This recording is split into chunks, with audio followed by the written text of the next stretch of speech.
evening, everyone. First of all, I'd like to express my gratitude. I hope you hear me, right? Can you hear me?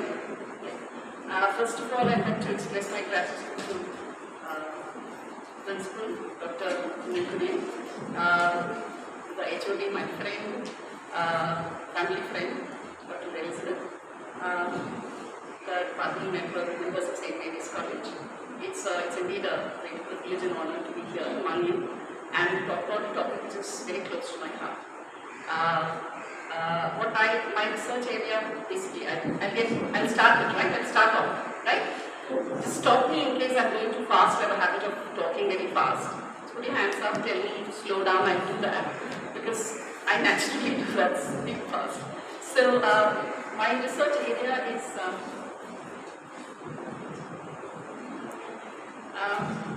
area is largely looking at Gabriel Garcia Marquez. I'm presuming that you're familiar with Gabriel Garcia Marquez. Most of you is a very popular writer in Kerala, specifically, not only in India but specifically in Kerala. And this area, this particular talk would focus on how magical realism, which is sort of synonymous with Latin American writing, right? Like we associate magical realism with Latin American writing, and Latin American literature has been translated into Indian languages greatly, specifically Malayalam. It's an interesting factor. Also, I'm again sure that you know that there's a lot of foreign literature, like say for example Latin American, Russian, Czech writing, which is translated. Our translation scene is very, very ripe. In Malayalam, the translation industry or translation scene is pretty ripe. We get a lot of translations from multiple languages. Latin American writing has been a favorite, of whom Gabriel Garcia Marquez is probably arguably the most translated, most well-known name in association with Latin American writing. In fact, Malayalam is the first Indian language into which Gabriel Garcia Marquez was translated. Let me just open up my presentation.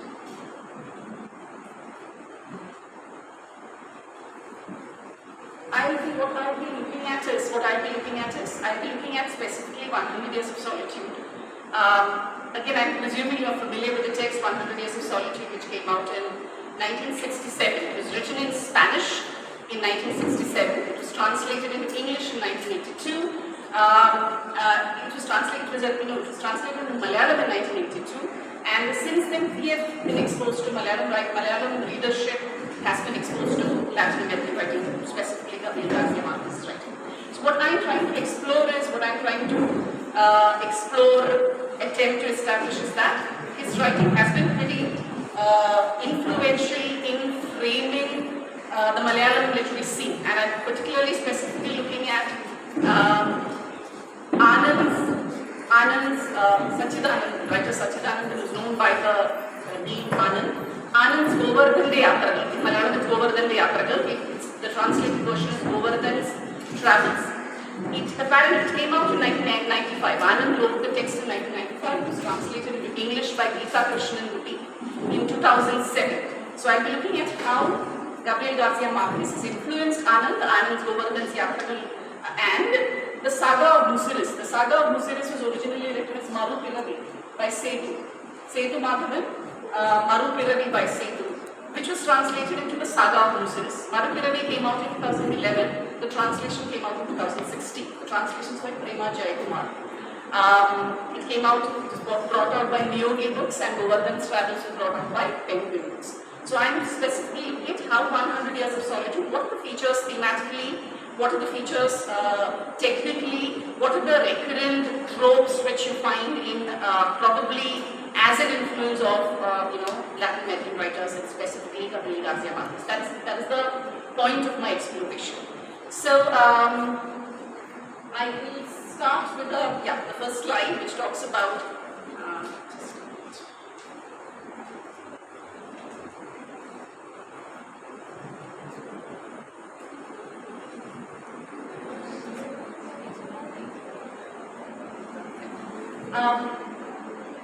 Gabriel Garcia Marquez, as you know, is the most important figure associated with magical realism as a style.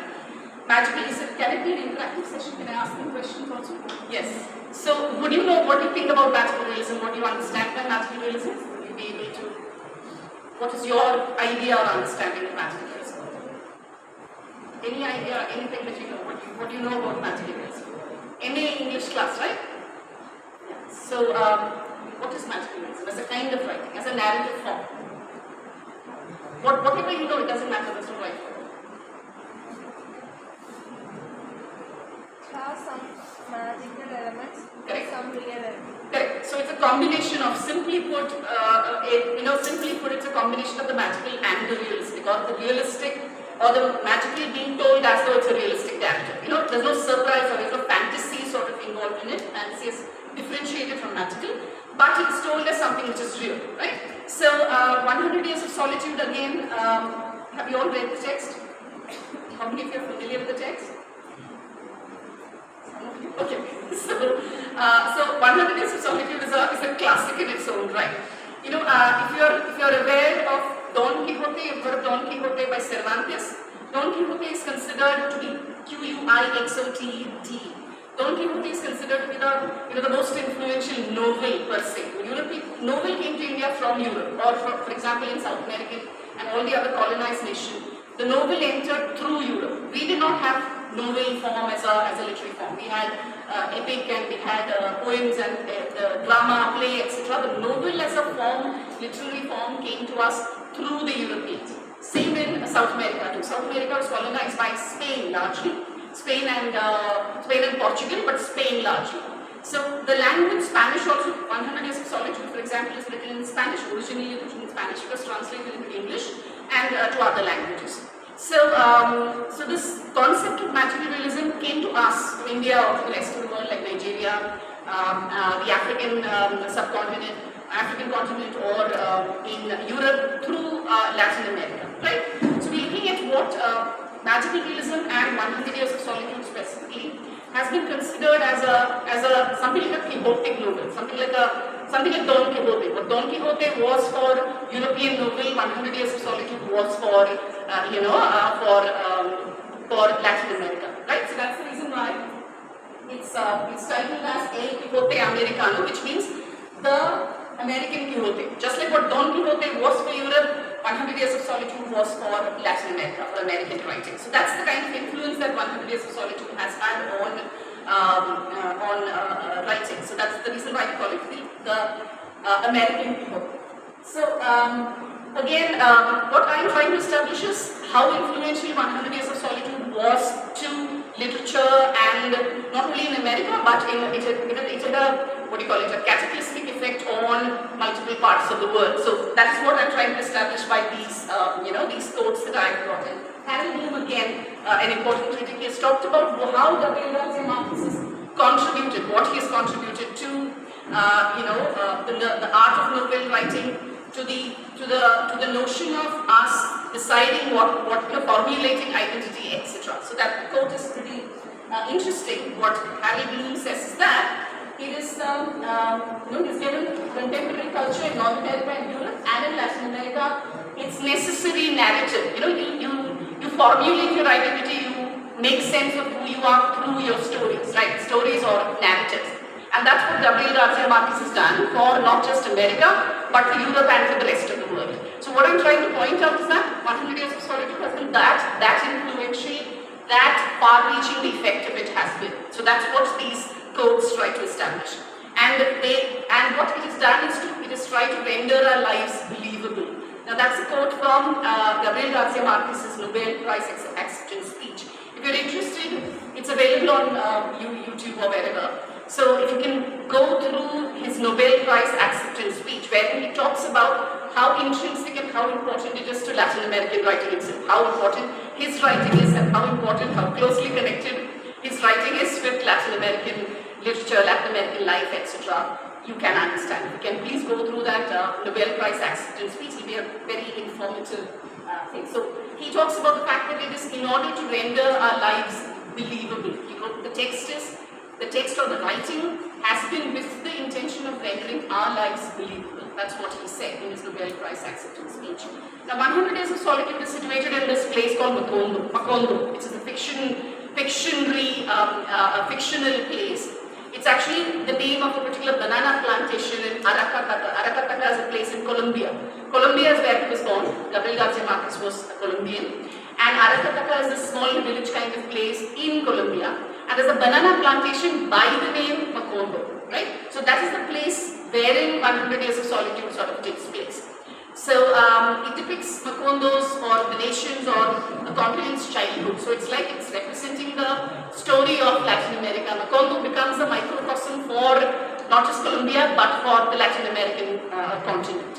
So and 100 Years of Solitude is described as a writing which is strictly mimetic. Mimetic as in reflecting Latin American reality.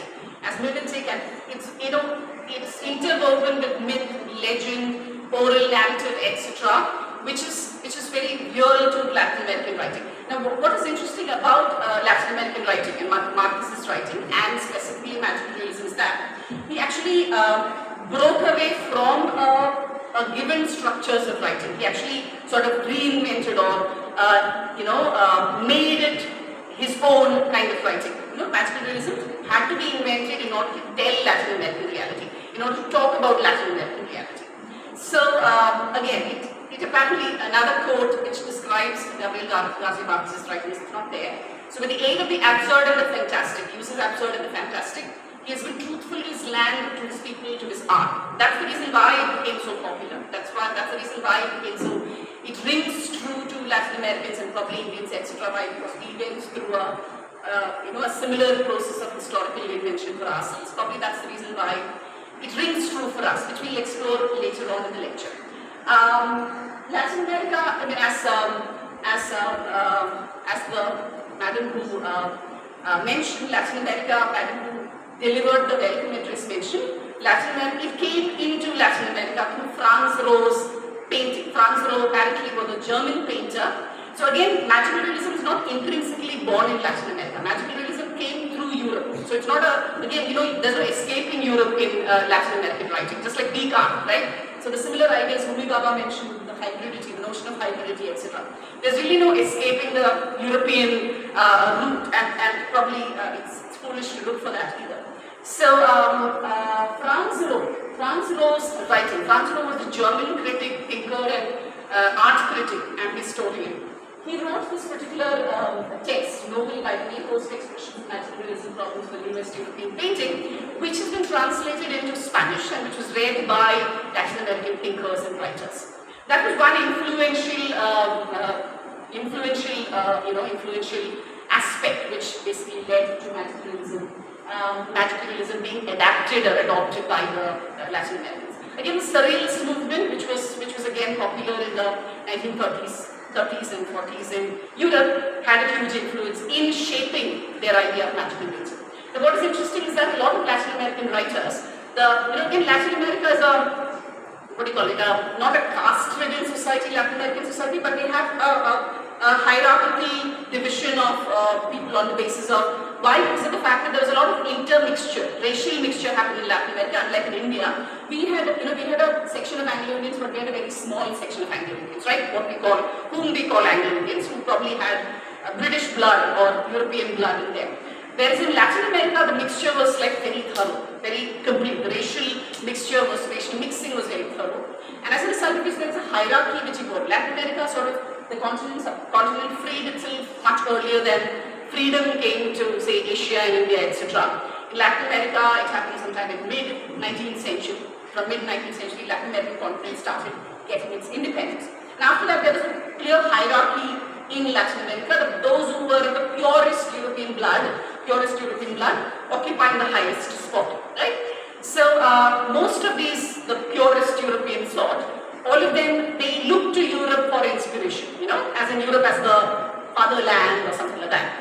And most of these guys went to Europe, say specifically France, for after their education or as a finishing time of their education, etc. So a lot of them were influenced by thought and thinking in Europe at the point of time. One of the things, so that's the reason why Surrealism, which was popular in Europe in the 1930s and 1940s, also went towards shaping the Latin American notion of what magical realism was. one of the thinkers, and an extremely important, Latin American writer again, who preceded the boom era. The boom period in Latin American writing, 1960s and 70s, is formulated as the boom period. Gabriel Garcia Marquez being the most important figure. If you also are aware, in that period, in the 1980s, and Sir mentioned that Gabriel Garcia Marquez won the Nobel Prize. Similarly, multiple other writers also won the Nobel Prize from Latin America at the time. They were all products of the boom period, which happened in the 1960s and 1970s.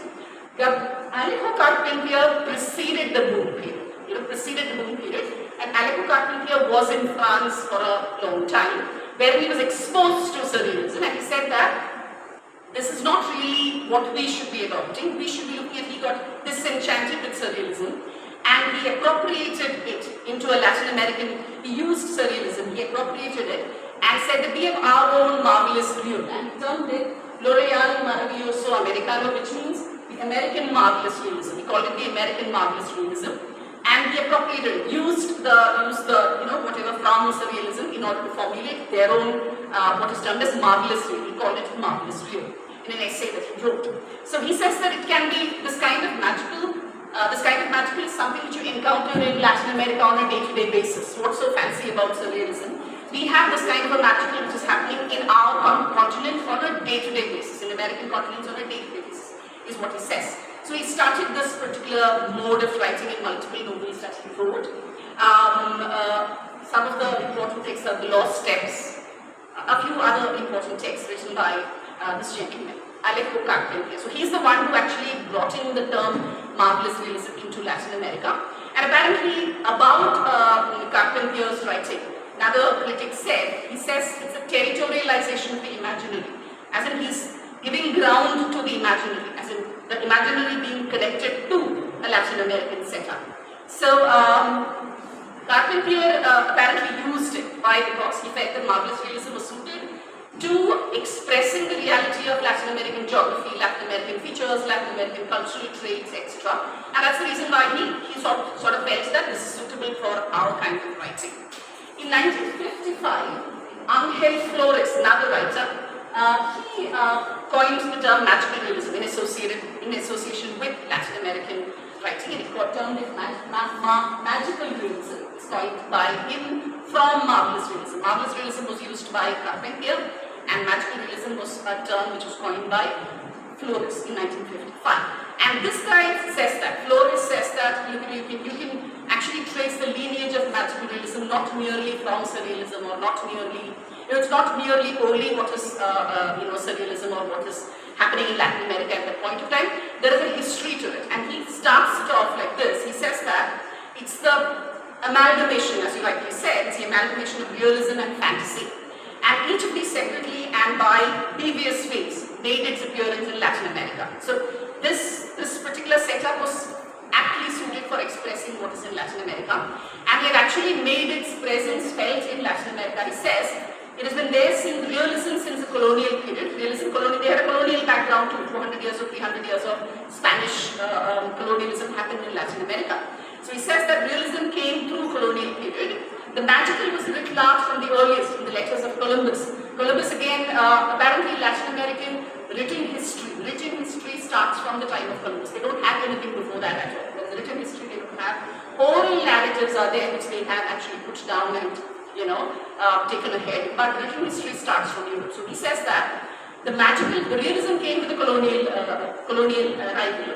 And the magical is writ large from the earliest, in the letters of Columbus, in the chroniclers, in the saga of Cabeza de Vaca, etc. It entered during modernism. So both of these aspects, the magical as well as the realist, is something which has come into Latin America during multiple stages of their evolution. It's not suddenly something which propped up, is what he says. So it's suitable for expression of usage in Latin America, is what he says.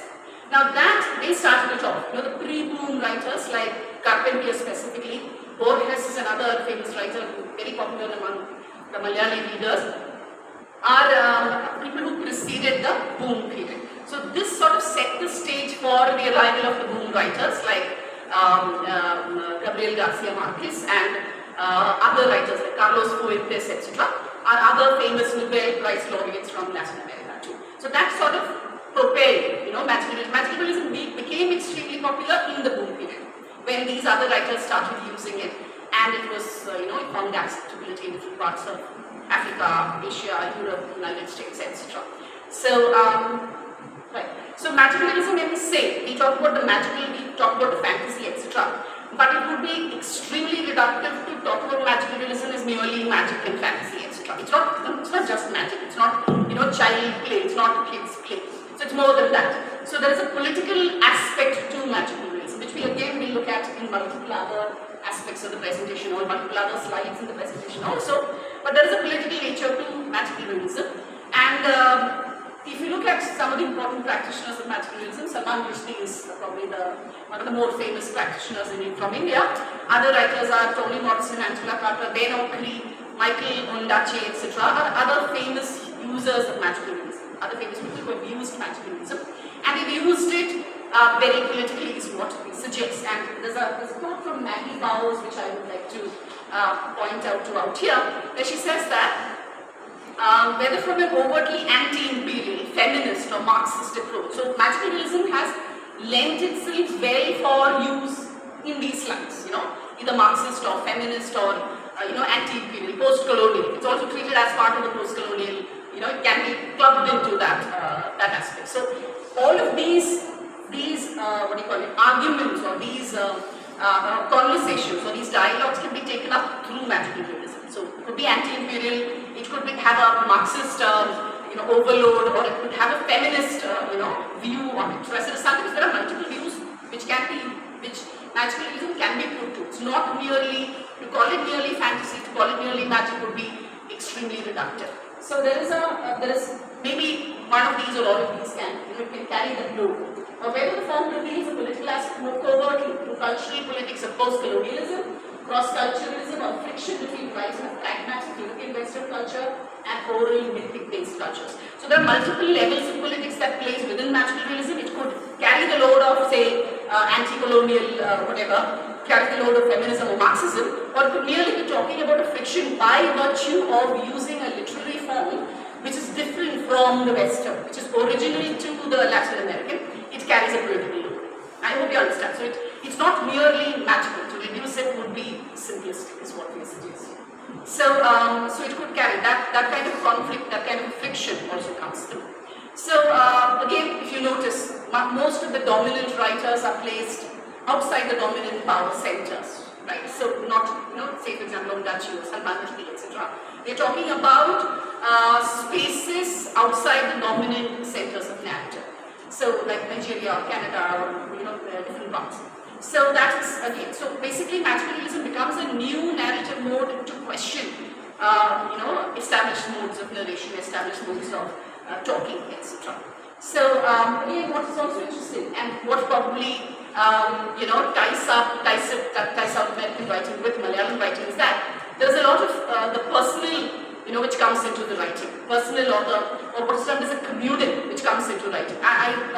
In Malayalam writing, for example, especially after 80s and 90s, etc., there probably has been moving from after post-NP Vasudevan period. We have probably an expression of the community being expressed in the novel. You find a lot of that in Latin American writing too. It's not merely about individuals. You're talking about a community of people. Say, for example, in 100 Years of Solitude also, you have the Buendias. Even though it's talking about a family, it's not merely talking about the families or the people. It's actually talking about a much larger community, it's not an investigation into the internal workings of the mind of a person that matters. It's a community that they're talking about. That we find in South American writing too. And magical realism has been used in order to do that, right? So there is a certain textualization of language. Language has been made into a text, textualization of language, by clubbing with social ideological features of the place. So ideological features, social features, the political features of the plays also has been used very profitably, has been combined with magical realism in order to tell a tale. I hope I'm making sense, right? So again, this is what is interesting, a very interesting quote by Friedrich Jameson, who says that magical realism is not merely fantasy, but it's a certain poetic transfiguration of the object world itself. Not so much a fantastic narrative, than as a metamorphosis in perception and in things perceived. So magical realism is not merely an expression of something, but it's not a fantasy, or it's not merely a fantastic writing, but it's actually a different way of looking at the same thing. So there is an expression of the material world that you're seeing in a magical realist text, but when you're transforming it or when you're textualizing it, you're not merely making something magical look there and be happy about it, but what we're talking about is that you're trying to look at a change in perception of something. You're shifting it, something like the defamiliarization that Shklovsky talks about. I'm not sure if you're familiar with it. So something like that. You have a difference in perception. You have a new perception out here that is happening. So so it's a metamorphosis in. So you're shocking the reader into a newer way of looking at things. It's not, okay, magic and let's have fun. It's not just that. You're basically shocking the reader into perceiving things in a manner which you would not have thought of earlier. And that's what magical realism basically tries to do. So what he says is that, So he says the waning of larger historical perspectives and narratives, neutralization of older complex narrative, etc. happens as a result of the use of magical realism. Really Jameson goes on. So again, even in Marquez's Nobel Prize acceptance speech in 1982, he talks about this is to represent the outsized reality of Latin America. Latin American reality which cannot fit into the norms and narrative forms and methods which are already existing. You're basically using magical realism in order to represent the outsized reality, larger than life kind of reality that Latin America is, which would not fit into or which would not agree to a European mode of narration. So as a result of which you need a newer mode of narration. So he says that magical realism actually helps in telling the or narrating the outsized reality of Latin America. So yes, this is a pretty interesting book. If you're interested in Marquez, probably you should look at this. The Fragrance of Guava, which is an interview between Gabriel Garcia Marquez and Mendoza, where he talks about the creative process largely in this particular text. And he talks about that there's not a single line in my novels which is not based on reality. He says that even though it is magical, it is not magical. It's not merely magical because each of these things, everything that I've written is also based on reality. I do not know whether you're familiar with 100 Days of Solitude. There is an instance when this it's called Remedios the Beauty. Remedios the Beauty sort of levitates up to heaven. She's actually putting sheets out for drying or taking them off the wire or whatever. At the time, she gets swathed in those sheets and she's taken up to heaven. Remedios the Beauty. So apparently this is clearly magical, right? It's also a parody on,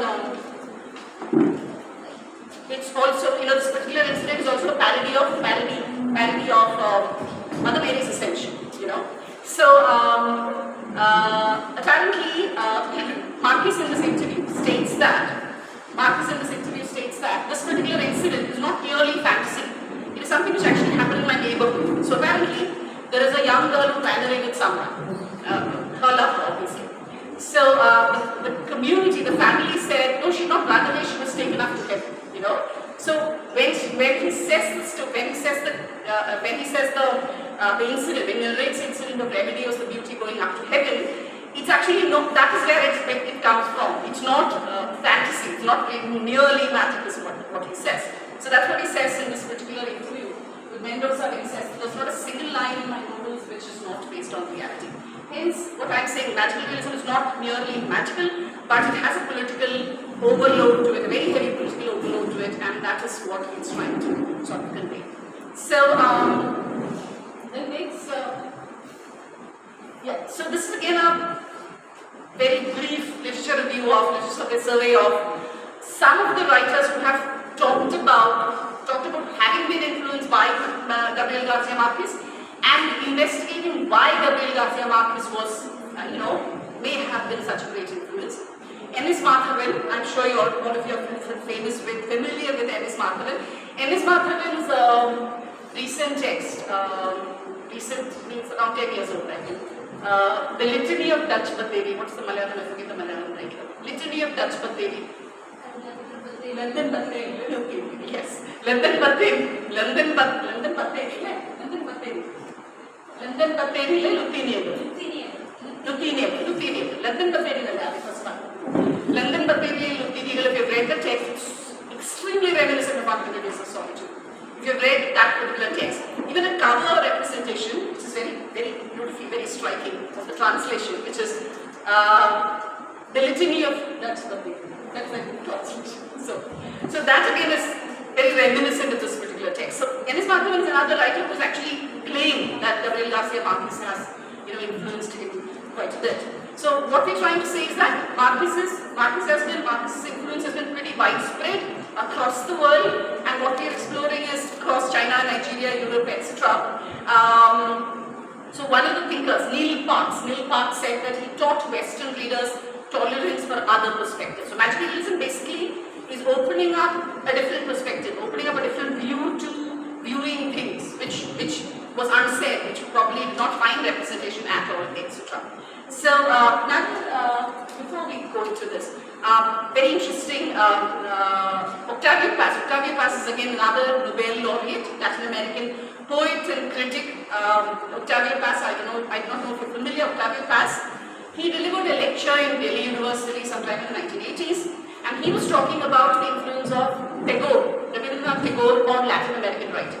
Tagore was hugely translated in South America. He was extremely popular in South America in the 60s, and there were a lot of writers who sort of modeled on his 60s, even before that. Sorry. So who modeled themselves on his writing. So Octavio Paz was delivering a lecture in Delhi University about the possible reasons why Tagore was so influential in Latin America. And in that context, he says that probably, there is in Latin American writing, when we talk about Latin American writing, there's something called cultural syncretism. What do you mean by cultural syncretism? Mixing of cultures, as we talked about. There has been a lot of racial mixing. In addition to that, multiple communities who have, been in Latin America, the blacks, the Europeans, the whites, multiple Arabs, etc. So Spanish, Portuguese, Africans, Native Americans, all of these, there has been a mixture of culture, which syncretism that we talk about also happened in India. The same kind of cultural mixing happened in India also. And Octavio Paz, what he says is that in Bengal, Kerala, and probably Goa, where this syncretism led to, it did not lead to a neutralization of what was already there, but it led to a fusing into Indian tradition. I don't know, it's arguable whether you can say about other parts of India, but specifically Bengal, Kerala, and Goa, more than the other parts of the world. It's also interesting that after Kerala, after Malayalam, 100 Days of Solitude was translated in Bengal, and he's extremely popular. Latin American writers, and specifically Marquez, is very popular in Bengal too. So in these countries, these states, for example, it did not lead to a neutralization of their own background, but it led to a newer, it melded with Indian tradition and gave rise to something new, is what he says. So he was talking about Tagore's influence, as I said. So Marquez, as I said, was originally translated in Kerala, Malayalam, in 1984. That's immediately after he wins the Nobel Prize, and later into other languages like Bengali, Kannada, etc. Marquez mentions that he explores why he's popular in Malayalam writing, among Malayali readers. He says that he found it through this kind of a favor that he received. Probably could be because of the political comparability between the two cultures, politically left-inclined cultures, and through magical realism exposing Malayalam writing to a new opening, so to speak. That's what Marquez will say. If you can read, please look up London the Peril. If you can please read. So Ayyappa Panikar again classified in 1980s. He said that there's a huge shift in Malayalam writing, Malayalam novel scene particularly, and Latin American literature was hugely influential in transforming Malayalam literature in 1980s, according to Ayyappa Panikar. So, and that again he says that, and the left-inclined sensibility that he had probably was strengthened by, Marquez was a vocal, he was left-oriented. So Marquez also, again, another docu-fiction. Docu-fiction was apparently toured across the cities and villages of Kerala in early 1990s, 1992 I believe, and it was titled My Makongo. This particular documentary was termed My Makongo. It toured across Kerala in 1992, and with the maker of that, Dan Walden says that The reason why Gabriel Garcia Marquez was so popular in 1992 would be because of probably the tropical climate. The similarity when you read Latin American writing, you sense that, you sense you've been there, you've done that kind of a thing with respect to Latin American writing. So probably it is because of the geography, the tropical climate, the left-oriented politics, the class conflicts, etc., the resistance to government excesses, etc., could be the reason why, Malayali writers in Kerala felt, close to Mumbai. That probably is the reason. In fact, I'm not sure if there's a joke. In one of the writings by, I think, N.S. Madhavan, I'm not really sure, N.S. Madhavan, there's a mention of Marquez as a Malayali. Marquez is termed as a Malayali, as a character. Marquez is a character in one of N.S. Madhavan's. N.S. Madhavan's, I believe, I may be wrong, writing where Marquez is a character, and he's treated as a Malayali. So that is the kind of affinity that Malayali readers have to, has had to Marquez. So that's the reason why magical realism probably was adapted into that writing. So we move into the next slide, wherein we are quickly looking at how novels function as history. Novels function as a historic document, and I briefly talk about what Govardhan Day article. I don't know if you have read Govardhan Day article and Marquez. I briefly talk about that. Marquez's 100 Years of Solitude again have a lot of incidents, like say for example, as I said, there's a levitating priest, or Remedios the Beauty goes up, or young Aureliano who looks at a cup on a table and he looks at it and the cup moves and falls down, so that kind of a lot of magical instances. Similarly, Anand and Sethu also, in both their texts, be it Marukiravi or Govardhan Day Yatragal, they also conflate a lot of time frames. Multiple time frames are conflated, and both of them, not just Anand, but Anand more in Govardhan's Yatragal, for example, he brings in a lot of historical figures, a lot of fictional characters into his text. And you have Galileo, and you have Kepler, and you have Umrao, and you have a whole lot of characters in Govardhan's Yatragal, if you're familiar with the text. Bringing in conflating multiple time frames. That happens even in Anand's Govardhan Day Yatragal, also in Marukiravi also, of the Saga of Busiris, which is translated the Saga of Busiris.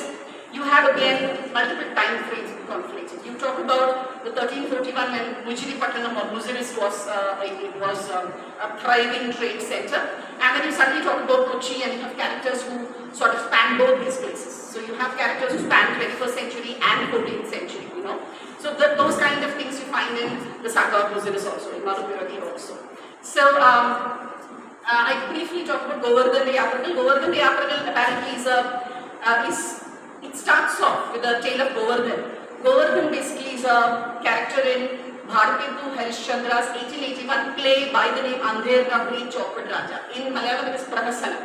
It's translated as Prahasanam in Malayalam. In 1881 play, there is this guy called Govardhan. So they tell about the tale of how Govardhan is a passerby who was sentenced to the gallows because his neck fit the noose. They wanted to find somebody to hang because Kallu's goat died. Kallu's goat, So a goat died because of Kallu's ball falling on it. So who's to be guilty? Kallu or goat, or who's to be guilty? So apparently Govardhan was passing by, and the noose and his neck sort of fits the noose. So as a result, he was, sort of punished. It was decided that he will be the one who's punished, and he's put into the gallows. So this is taken from Marquez Harishchandra's play, 1881 play, Andher Nagri Chopad Raja or Prahasanam.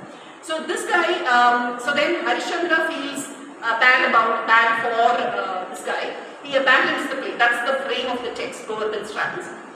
So he sort of abandons the play, leaves the play, the writer leaves the play and lets Govardhan out of the gallows, the character Govardhan out of the gallows.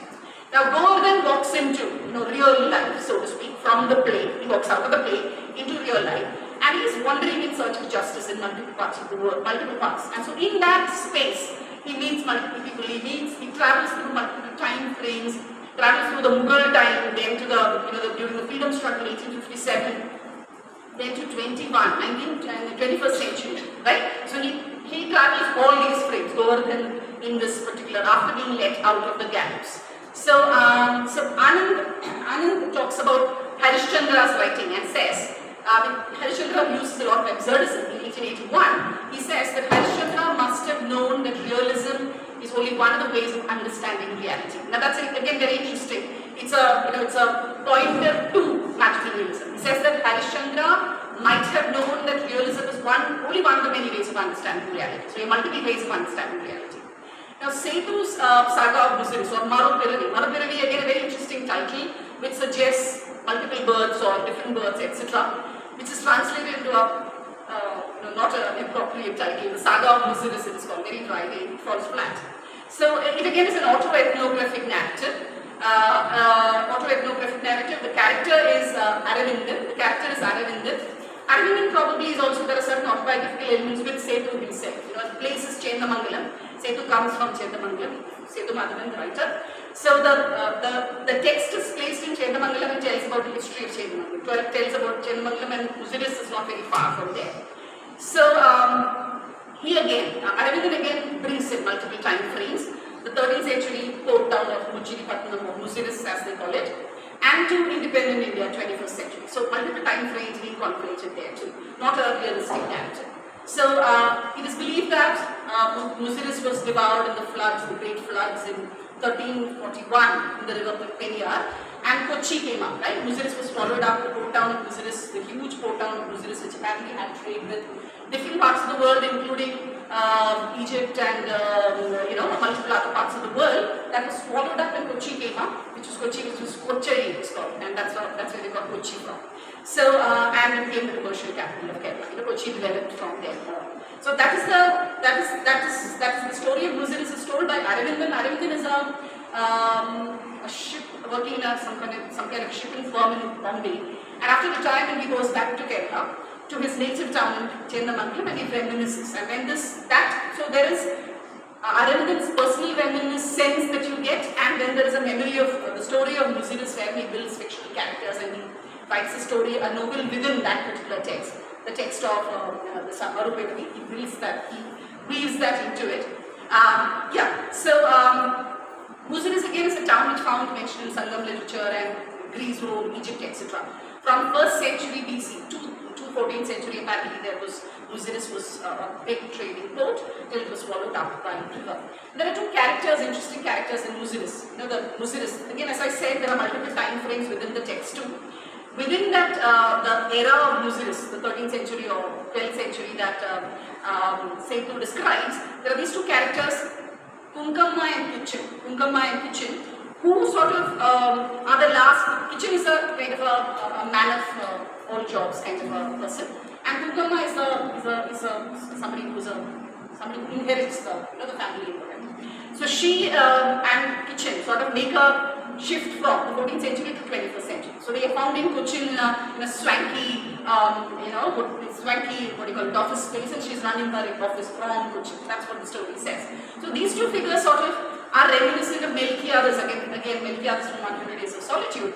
Melchiades again is a deathless figure who is across, who survives death and who is found across centuries. 100 Days of Solitude again is a big saga, so to speak, just like the saga of Busiris, it's a saga too, spanning 100 years and 6 generations of the Bohemia family, right? So,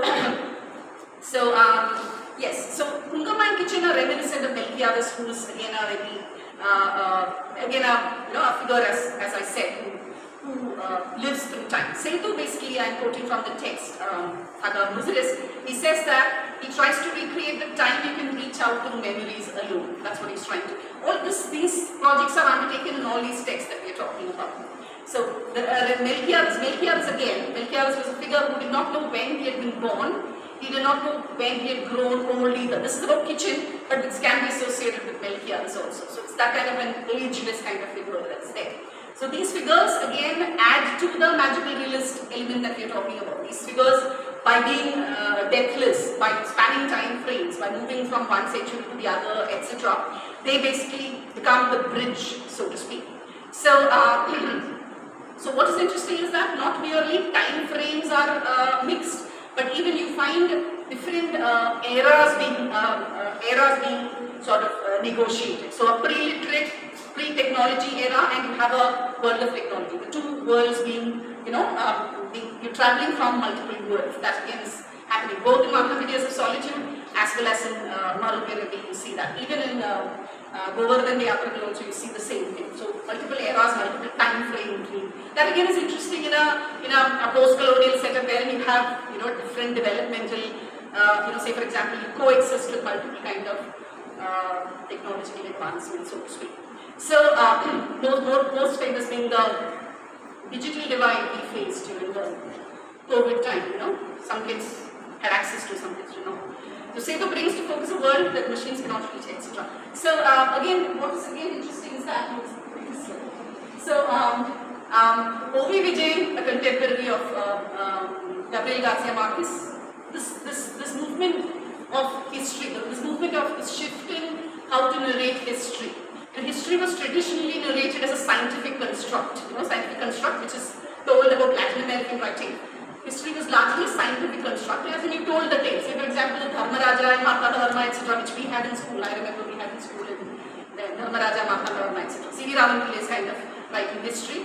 That sort of moved into a different kind of history narration with O.V. Vijay and the later writers like Anand, etc. So that is what I'm trying to say out here. How novels were, how the construction of history into novels changed in Malayalam fiction, as well as you find the same parallel shift in Latin American writing as well as in Malayalam writing. The novels as history writing changed from a largely scientific construct into a more, imaginative, another version of history kind of thing. So, for example, Dharmaraja, Markandavarma, etc. From there, which Dharmaraja was written in 1913, to Escape Pottercart's Guru Deshikanagata, which came out in 1971, which again moved from merely a scientific construct to macro history to micro history, personal histories using myths and both originary myths as well as those from memories of colonization, multiple kinds of myths. So that movement happened probably with Escape Pottercart and taken ahead by O.V. Vijay, Sakadevji Hasan and other writings, and similarly our writer Salman Rushdie's Midnight Student, another example,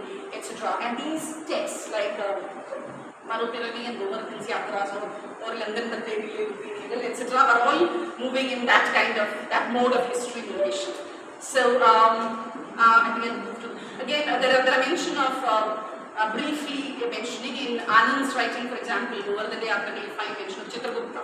You find Yama, you find Surya, and the challenging notions of science, challenging notions of time, challenging notions of mathematics in Govardhan Yatragal. It says, we cannot think of mathematics or science as perfect or absolute, standing beyond complexities, contradictions and uncertainties. So that kind of a questioning of, the scientific notion of history, scientific notion of anything happened with, through literature at that point of time, Malayalam writing too.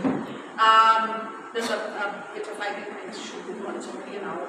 So, I'm moving on. And then again, in Saga of Busidis, there is a mention of the Chennamangalam weavers. Chennamangalam weavers, this is interesting. A parallel which you find in both Govardhan Yatragal as well as in Marupiravi. When Govardhan's wandering, Govardhan becomes a wanderer, something like an Ashratama kind of wanderer. Govardhan's wandering, he comes across a village where none of the villagers had pumps, right? So they were weavers, and they were, and they were weavers, and it was cut off. Because basically they were cut off so that they couldn't sell their trade, they couldn't do the weaving. So similarly, you find a similar incident in Saga of Busidis, in Marupiravi also, wherein there is a weaver who comes from Tamil Nadu to Kerala to sell his stuff, and how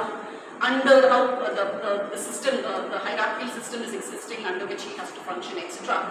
And therein, Saga of Busidis, due to the excess of East India Company officials, they were forced to sign contracts to sell the cloth we wove to them at prices they decided. So all of these are reminiscent of the Eklavya myth in Mahabharata. Again, the same politics working across all of these, a similar class politics working across all of these incidents.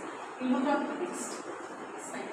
So, magical realism again, this point that I am talking about is magical realism is classified into two. One is ontological magical realism, the other one is epistemological magical realism. What we are trying to do out here is to show how both Marquez's writing as well as these Malayalam writers that we are looking at, both of them make up the ontological, both of them have features of the ontological and epistemological. That's why I did not put it right in the beginning saying as to classical, that's not the intent. So, Roberto Gonzalez Mithibai is a very important critic of Gabriel Garcia Marquez's writing, and he says there are these two kinds of magical realism, epistemological and ontological. And a similar Maggie Bowers, another critic, also talks about the same kind of classification. Now, what are we talking about by ontological magical realism? By ontological magical realism, what we are saying is that we talk about the magical elements of ontological magical realism are in agreement with the cultural setup, cultural reality that you're placed in. That is what ontological magical realism expresses, the cultural features within which you are existent. You know, you are reflecting the cultural features, you're talking about the cultural and topical aspects within which you are placed. That is what is ontological magical realism. Similarly, epistemological magical realism is when you are doing the metafictional aspect of it, when you are talking about the process of creation. So magical realism does both of these things. On the one hand, it tells you about what is happening around you, the cultural features which are around you, what you are reflecting, the information that you are giving, history narration that you are talking about in the previous slide. That is the ontological aspect of it. The epistemological is when you treat magical realism as a means of knowledge creation, as a means of creating knowledge, as a means of creating knowledge. So we look at examples. I think it should clarify that. So both Anand, Marquez as well as Sethu project this ontological view. By ontological view, we are meaning they reflect the cultural systems which are existent in their society. All of them are doing that. Say, for example, when we talked about, what we talked about in the previous slide, that becomes the ontological aspect of magical realism. It's also epistemological because they contribute to production of knowledge. They are telling about a kind of writing. They are telling about a manner of writing. They are telling about how to write, etc. They are showing you a new kind of writing. So in that sense, it is ontological too. Epistemological too. So this is termed differently by Mr. Wants. He calls it faith-based and irreverent magical realism. Faith-based is equivalent to ontological magical realism. Irreverent is equivalent to epistemological magical realism. Again, we look at examples. I think it should clarify it. And Mr. Wants says that Marquez's writing is a combination of both ontological and epistemological, which works the same for both Anand and Sethu also. There's a combination of both that is happening. We'll see how it happens.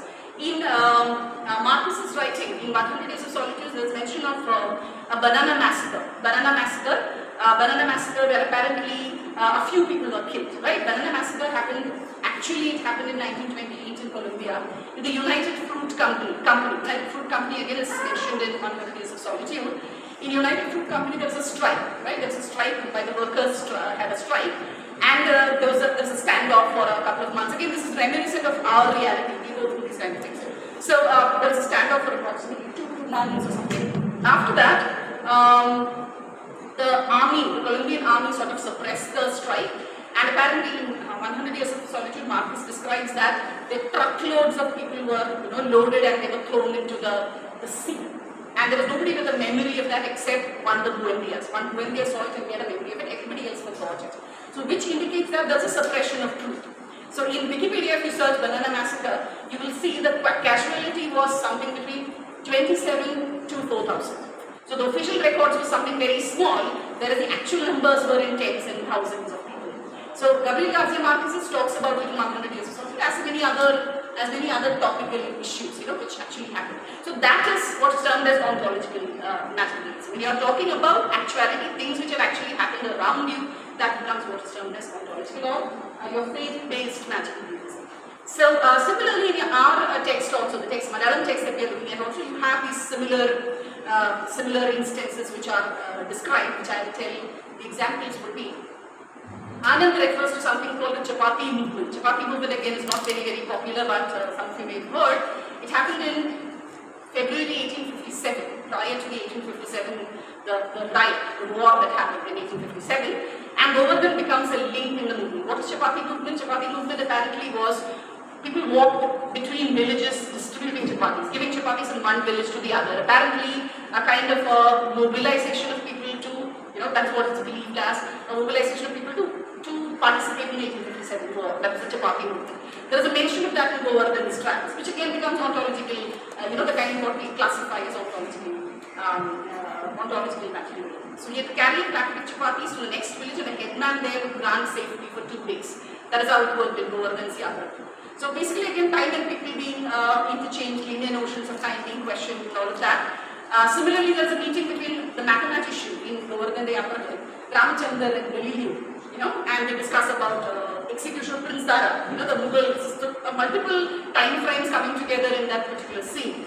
They discuss about the execution of Prince Dara and Salman leads Galileo to draw a parallel between Catholic Inquisition and related incidents. You know what Catholic Inquisition is? In Spain was the center of Catholic Inquisition. They carried out in South America also, because South America also became a largely Spain-dominated country, when people were burnt at stake for pictures or as being pictures, etc. So that Mughal incident, the dark plot Mughal incident, Mughal history, where Prince Dara was murdered or hanged or whatever, that is compared to the Catholic Inquisition. Galileo discusses it in compared. So you're having a world view which is where you can draw parallels between things which are hugely different, and you're bringing it all into one platform or one space. So again, in Govardhan de Apparkal, there's also a reference to Jallianwala Bagh. Apparently, people gathered in a small maidan in the center of the town with Butler, General Butler as the panel to General Dyer, of course, and people jumped into the well and died, etc. Which is clearly so these are all the ontological aspects. Right. Again, history being multiple spatio-temporal aspects of history being covered. Similarly, Sethu talks about the Palyam Satyagraha and talks about the deeply entrenched caste divide. Sethu is situated largely in Chendamangalam. You have mention of Mumbai and Cochin, but it's largely in Chendamangalam that you see, unlike Govardhan, see Apparkal spans like tremendous. So Palyam Satyagraha and etc. and other Chendamangalam weavers, how they came about in the history of that. The beginnings of the communist movement again is traced in Sethu's writing, which again becomes what is termed as the ontological aspect of magical realism, which is woven in with an element of magical realism. So, a couple of interesting quotes from Sethu which I'd like to read. Sethu says, through the character of Perumal, he says, history is 1,000 readings, 1,000 spikes. Each reader prefers to read it according to his or her predisposition. Individual, society, rulers, centers of power that are evident and not so evident. So, next chapter, in the next slide, we will talk about the epistemological aspect of magical realism. We move on to that one, where it talks about metafiction and textualization of the reader. It's actually a continuation from the previous slide. We'll be talking about the epistemological, the irreverent magical realism that we see. So, in 100 Years of Solitude, Melchior is a key figure in 100 Years of Solitude. There's a room which is termed as the archive. It's termed as the archive, and that archive basically is considered. Should I give a break now?